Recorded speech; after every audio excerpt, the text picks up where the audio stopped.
¿Qué tal? ¿Cómo están? Les saluda Edson Sánchez y bienvenidos a Impacto Económico. Vamos a repasar de inmediato los titulares de esta jornada. En Argentina reportan un aumento sobre los depósitos en dólares para la repatriación de divisas durante el mes de diciembre.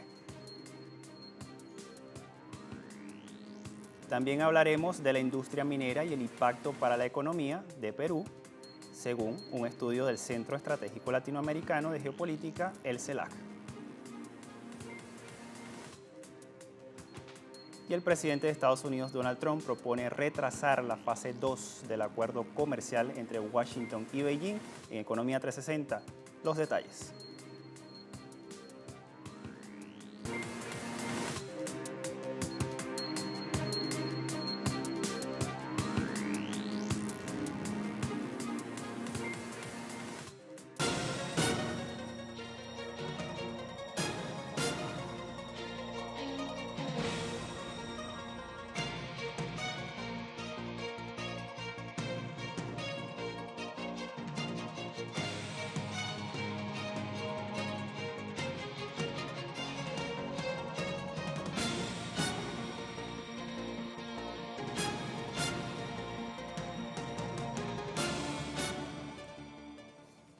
En Argentina, durante el mes de diciembre comenzó un proceso de reversión de la caída de los depósitos en dólares.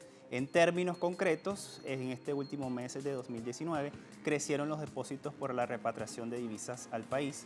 El economista y periodista del medio argentino Página 12, Cristian Carrillo, señaló que el punto de inflexión fue la segunda quincena de diciembre, cuando las colocaciones en la moneda extranjera registraron un aumento de 1.542 millones de dólares, con una expansión de 8.6% en 15 días. Para el especialista, la suba se vio impulsada por la repatriación de fondos, que generó ventaja impositiva de la Ley de Solidaridad Social y Reactivación Productiva. Según el economista, la administración de Cambiemos se habilitó la declaración de bienes en el exterior sin necesidad de repatriarlos, y sobre los fondos declarados se había aplicado un impuesto a bienes personales con una tasa máxima de 1.25%. Sin embargo, con la Ley de Emergencia Social fue aprobado un beneficio para quienes reingresan capitales al país.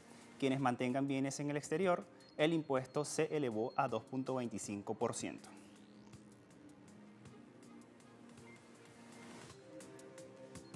Y fíjense en esto, se espera que en los próximos días el Instituto de Estadística y Censos, que provee los datos oficiales del país, refleje una desaceleración inflacionaria. Mientras tanto, los economistas plantean cómo Argentina cerró un 2019 con una inflación récord y cómo el gobierno de Alberto Fernández ahora busca revertir estos valores.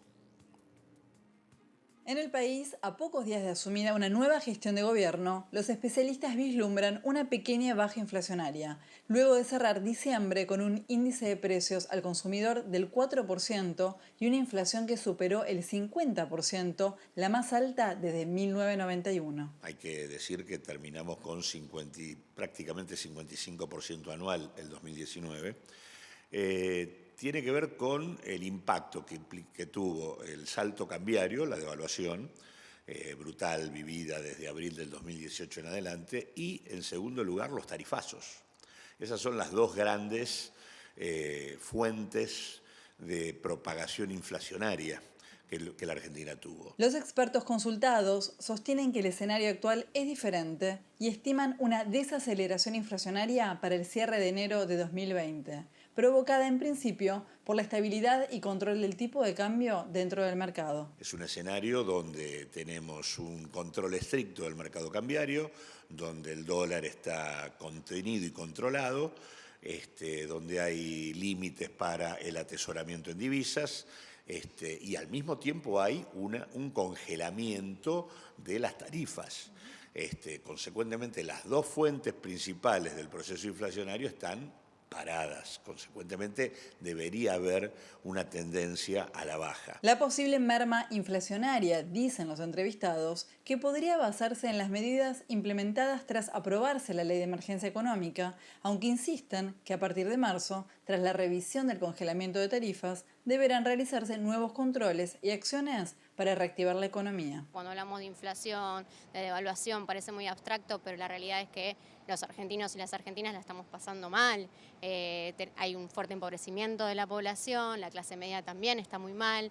Entonces, son todas medidas que se tomaron como de emergencia. Luego hay que encarar un plan de reactivación, digamos. Yo creo que ya estamos en la parte de la emergencia, volver a recomponer un poco el poder adquisitivo de los argentinos y las argentinas para poner en marcha el consumo y así el mercado interno y la producción en Argentina y empezar a pensar en un sendero de crecimiento. El 15 de enero, el Instituto Nacional de Estadísticas y Censos, INDEC, dará finalmente el número definitivo y oficial de la inflación, dato que marcará un antes y un después acerca de las decisiones políticas adoptadas, que darán cuenta si efectivamente el rumbo económico se encuentra en vías de estabilización.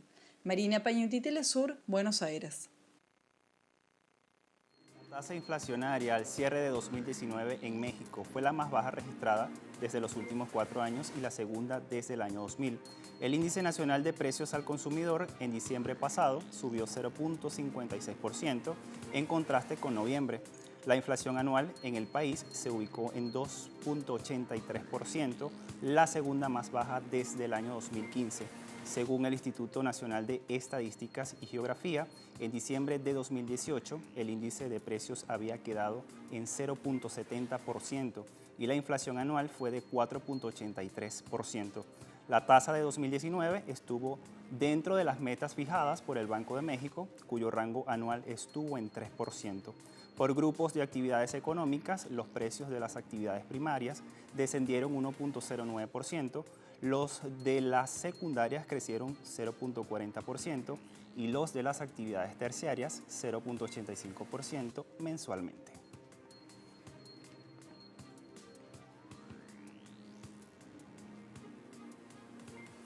Un reciente estudio trimestral emitido por Work Monitor en Chile revela que un alto índice en la falta de desconexión entre los trabajadores y las compañías durante los periodos de descansos correspondientes por ley. Igualmente, la fuerza laboral expresó incertidumbres sobre su estabilidad de empleo en medio de la inestabilidad económica. De acuerdo a la última edición del Work Monitor, un 48% de los trabajadores chilenos señala que su empleador espera que estén disponibles por teléfono, correo electrónico y mensaje de texto durante vacaciones y tiempo libre. El estudio de 2019 quedó 5 puntos porcentuales por encima de la última edición realizada en 2015. La situación es mayor entre el grupo de profesionales que tienen entre 25 y 34 años, donde el índice llega a 52,5%, mientras que en la población laboral mayor a 55 años, el índice baja a 44%. La directora de la empresa, Natalia Zúñiga, agrega que 52% de los trabajadores tienen miedo a perder su empleo por bajas proyecciones de crecimiento económico tras el estallido social. Y expertos prevén una tasa de paro de 10% en el primer trimestre de 2020. El estudio indica además que un 31% de los chilenos se sienten presionados a responder llamados laborales durante sus vacaciones.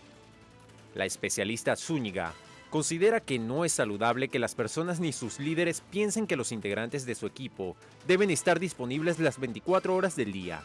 En el mes de noviembre de 2019, en el Parlamento chileno se aprobó un proyecto de ley que busca establecer el derecho a la desconexión digital, prohibiendo a los empleadores enviar mensajes a sus trabajadores en horarios fuera de jornada laboral. Hay un dato negativo para Paraguay, que ocupó el 9º puesto en la lista de países en América Latina y el Caribe con el peor gasto público. Esto lo reseñó así un estudio del Banco Interamericano de Desarrollo. En 2019, el gasto público salarial fue de 16.4 billones de guaraní, esta es la moneda de este país, Paraguay, ocupando 70% de todo el ingreso tributario. El monto derrochado equivale a 3.9% del Producto Interno Bruto, representando unos 1.560 millones de dólares. Según el Foro Económico Mundial, el mal uso del dinero público en la región generó un despilfarro de 220.000 millones de dólares, que representan 4.4% del PIB latinoamericano. Las ineficiencias de los gobiernos se centraron en compras públicas o licitaciones, subsidios y ayudas sociales, así como gastos salariales. La lista de países la encabezó Argentina, con un mal gasto de 7.2% de su Producto Interno Bruto. Le siguió El Salvador con 6.5%, Bolivia con 6.3%, Nicaragua con 5%, Colombia con 4.8%, México con 4.7%, Costa Rica con 4.7% igualmente y Honduras con 4.6%.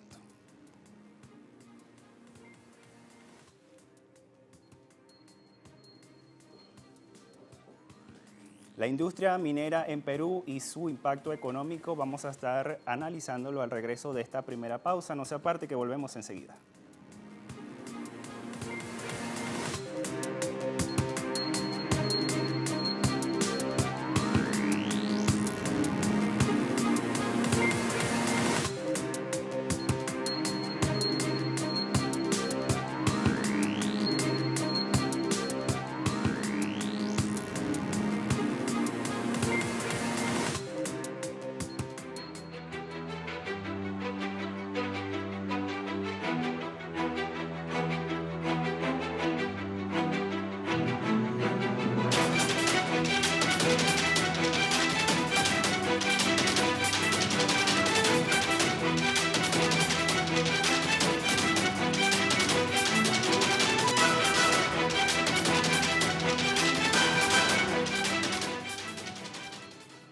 La industria minera en Perú en los últimos años ha registrado un buen comportamiento a nivel económico. Esto lo destaca así un estudio realizado por investigadores del Centro Estratégico Latinoamericano de Geopolítica, el CELAC, donde se aborda, entre otros temas, la renta minera al país y su aporte real a la sociedad. De acuerdo a una investigación del Centro Estratégico Latinoamericano de Geopolítica, el CELAC, el modelo extractivo del Perú, a diferencia del de Canadá o el de Australia, es de viejo data. Sin embargo, las divisas obtenidas en Perú en años recientes por la industria minera no se transformaron en matriz productiva y la productividad laboral creció levemente. Pese al crecimiento económico de los últimos 20 años del modelo extractivo, los trabajadores siguen sin tener seguridad económica, viven en la informalidad y carecen de un sistema de pensiones que los proteja en la vejez. Perú es uno de los países con mayor riqueza natural del mundo. Por ejemplo, en cantidades totales de cobre y zinc, ocupa el tercer lugar mundial, sobre el oro el quinto lugar y la plata el primer puesto. Con el fin de ampliar la explotación de los minerales en la década de los 90 se introdujeron reformas constitucionales y nuevas leyes que permitieron la exploración y explotación privadas. En 1991 se introdujo la Ley de Promoción de Inversiones en el sector minero, y con ello se registró un crecimiento sostenido de la producción. Asimismo, a partir del boom del precio de los commodities, a comienzos de la década del año 2000, el crecimiento de la producción se aceleró apoyado por la inversión extranjera y las nuevas tecnologías. En 2005, la producción de minerales alcanzó el 13,9% del Producto Interno Bruto peruano y en 2018 bajó a 11,8%. Pese a que la actividad aportara menos que la industria de los servicios al Producto Interno Bruto de Perú, cuyo rango alcanza el 49,6%, la importancia de la minería radica en el acceso a las divisas. Las exportaciones totales del país entre los años 2000 y 2018 aumentaron 605%, mientras que las ventas mineras lo hicieron 797% en dicho periodo, alcanzando una participación de 58,9% de los ingresos. Y en medio de todo este escenario de crecimiento, no cabe duda que la industria minera goza de buena salud. Sin embargo, cuando se trata de revisar los aportes fiscales del sector al Estado peruano, que es el dueño de los recursos naturales del país, las cuentas no son tan favorables. Vamos a ver por qué. En general, la tributación a la minería en la década de los 90 fue marginal y con pequeños tributos. No fue sino hasta 2004 que se comenzó a cobrar la primera regalía minera, que tenía tasas de 1,2 y 3% sobre el valor de la venta de los minerales concentrados. La investigación CELAC indica que desde inicios del siglo XXI, las empresas mineras comenzaron a explotar de manera intensiva los recursos mineros del Perú, mientras en los 90 la producción de los principales minerales del Perú sumaba 4,4 millones de toneladas métricas anuales. Para 2010 la producción llegaba a 9 millones de toneladas métricas. Al efecto de los últimos años se suman los altos precios internacionales, con los cuales el Perú pasó a exportar en promedio de 2.200 millones de dólares anuales en los 90 a 9.000 millones de dólares en la primera década del siglo XXI. En un contexto de superlativa producción minera, precios altos y ganancias extras, se intensificó el reclamo de comunidades asentadas en lugares de explotación, al ver la afectación ambiental de la actividad y la gigantesca acumulación de riqueza de las empresas privadas. La legitimidad del modelo minero en Perú estaba en disputa, pero el lobby minero pujó para sostener la estructura excluyente y de baja repartición de rentas hacia el Estado. Para dar con el apaciguamiento del descontento popular, se creó el Programa Minero de Solidaridad con el Pueblo en 2006 y el Mecanismo de Inversión en Obras por Impuesto en el año 2008. En septiembre del 2011 se establecieron 3 nuevos instrumentos: una nueva regalía, el impuesto especial a la minería y el gravamen especial a la minería. No obstante, según el CELAC, existe un pacto transnacional que resguarda celosamente con leyes la estabilidad tributaria e impiden que el Estado peruano reordene el reparto de la renta minera. La alicuota de la nueva regalía oscila solo entre 1% y 12%, dependiendo del margen operativo, mientras que el impuesto y el gravamen especial varían máximo de 8,4% a 13,12% respectivamente, tarifas consideradas marginales. Y a esta marginal tributación de las empresas mineras de Perú se agrega la evasión directa del sector. La evasión de la minería ilegal e informal habría alcanzado 1.742 millones de dólares en un periodo de 2003 a 2014. ¿Qué representa esto? En promedio anual entre 7.3% y 11.2% del impuesto a la renta de tercera categoría que se recauda en el sector minero. El CELAC señala que la minería ilegal es solo un factor dentro de toda la pérdida del Estado por evasión. El gran componente está donde se genera el gran excedente minero, es decir, en las grandes empresas que exportan el material. Un ejemplo claro de ello es la empresa minera Yanacocha, una de las grandes extractoras de oro del Perú, que hizo uso indebido de los costos con la intención de reducir su pago de impuestos. En el año 2013 reportó, por ejemplo, ingresos por 1.400 millones de dólares y pérdidas contables por 526 millones de dólares. Para ello utilizó el artilugio contable de registrar costos atípicos en concepto de deterioro de activos de larga duración por un valor de 1.038 millones de dólares. Y el CELAC también hace mención sobre varios escenarios a los que pudo haber llegado Perú si el gobierno hubiera aumentado la carga tributaria a las empresas mineras. En promedio, entre 2005 y 2018, el país se quedó con 10% del total minero exportado. Si desde 2005 hubiese impuesto una participación estatal de 20% a las exportaciones, hasta 2018 la nación habría entonces conseguido más de 29.000 millones de dólares adicionales a los que recibió. El valor representa 18% del Producto Interno Bruto del año 2018, pero Perú ha perdido 2.200 millones de dólares anuales que pudieron generar crecimiento y también bienestar. Los recursos extras pudieron generar bienestar incluso bajo políticas pro mercado.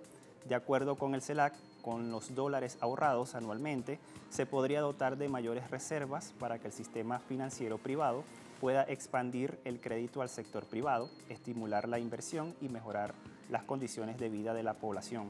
También se puede crear un fondo de ahorro público-privado que sea administrado por la Seguridad Social, en el que después de 35 años de acumulación y capitalización, sus rendimientos sirvan para pagar una pensión no contributiva.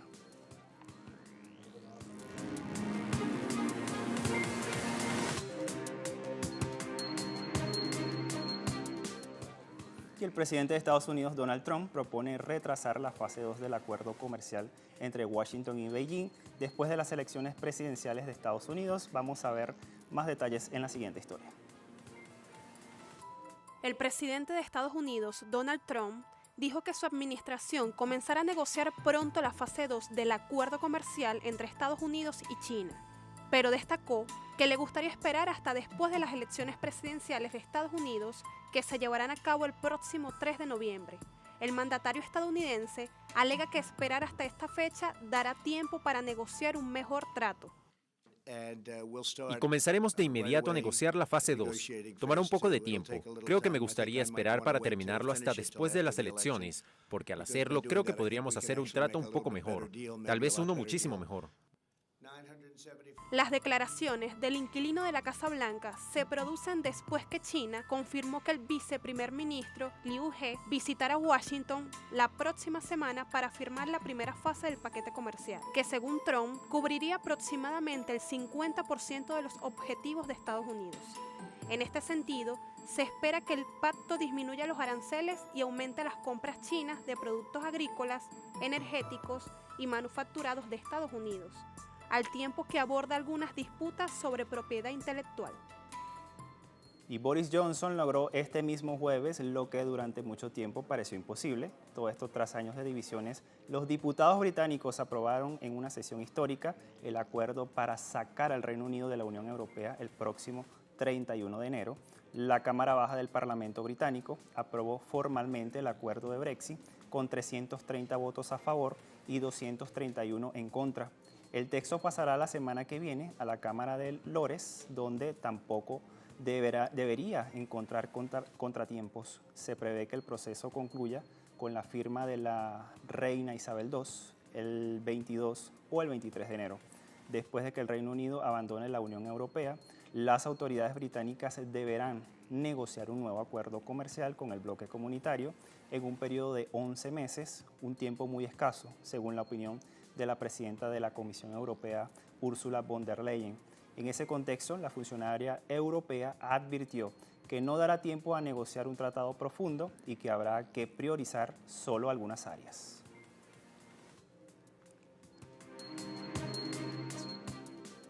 Y el presidente del Consejo Europeo, Charles Michel, dijo que la principal prioridad de la Unión Europea en las próximas negociaciones es la retirada del Reino Unido, que será de igualdad de condiciones para las empresas y ciudadanos europeos.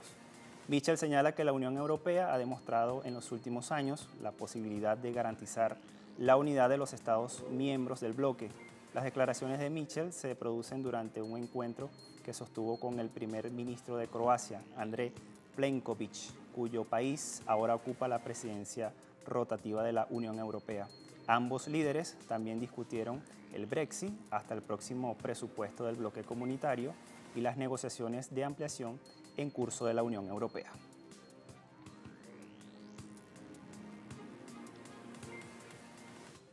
Los precios de los alimentos registraron un mayor aumento en los últimos 5 años. La subida se debe a un aumento del aceite de palma, todo esto según la Organización de Naciones Unidas para la Alimentación y la Agricultura, FAO. En el índice mensual del organismo, el precio de los alimentos fue de 181.7 puntos de media en diciembre pasado, lo que significa un aumento de 2.5% en relación a noviembre. En diciembre, los aceites para alimentación fueron los que más aumentaron en 9.4% en relación a noviembre. En dicho mes, el azúcar aumentó 4.8% por la subida del petróleo, que llevó a las refinerías de azúcar a usar más caña para producir etanol y, en consecuencia, a reducir la disponibilidad del alimento a nivel mundial. El índice de los productos lácteos aumentó 3.3%, todo esto sin contar que el precio de los cereales también se elevó a 1.4%.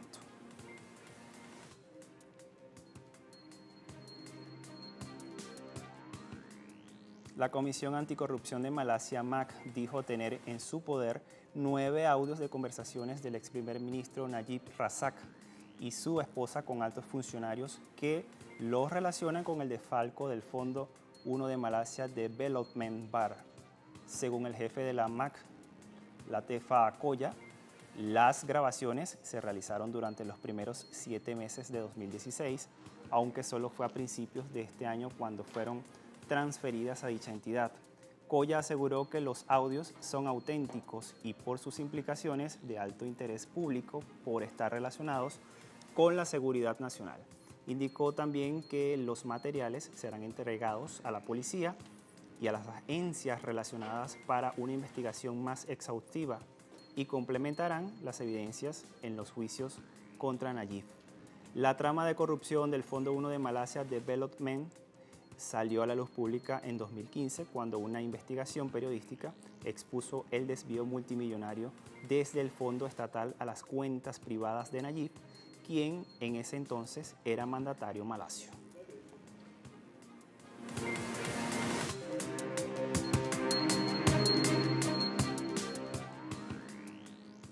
A esta hora vamos a revisar los indicadores petroleros al cierre de la jornada de este jueves.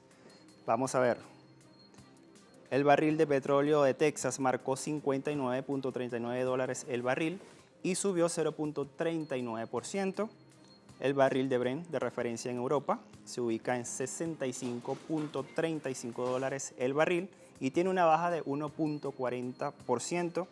Y el crudo venezolano se ubica en 407.29 yuanes y tiene un aumento de 3.32 yuanes al cierre de la semana pasada. Con estos indicadores llegamos al final de Impacto Económico. Recuerde usted visitar todas nuestras redes sociales. A todos muchas gracias. Hasta la próxima.